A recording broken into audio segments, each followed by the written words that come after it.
province saw the largest increase over the past year. New data from Statistics Canada shows EI claims increased 23.7%.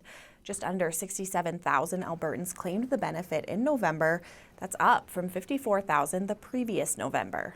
EI is highly correlated with unemployment, and so if unemployment rates are higher in Alberta than the rest of Canada, then EI claims are going to be higher in Alberta than in the rest of Canada. It's almost as simple as that.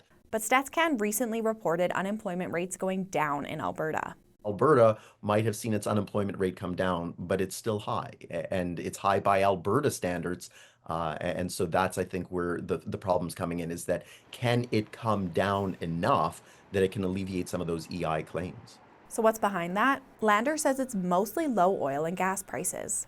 Once the oil and gas sector sees unemployment, it starts to spill over into secondary and tertiary industries. You could imagine that a barista at Starbucks might find themselves out of work, because if all of the people who would normally be going out to the oil and gas fields are not going to work, they're also not stopping at Starbucks. The Credit Counseling Society says it's seeing the impact.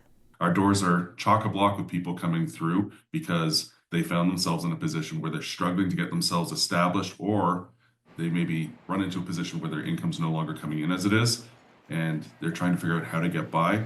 He says people go through credit cards and savings and are left with nowhere to turn, and a monthly EI payment only goes so far. And that's taxed, so maybe $1,800 a month is actually coming through the door. When people look at how their budgets work, mortgage, utilities, maybe cell phone, and the money's gone.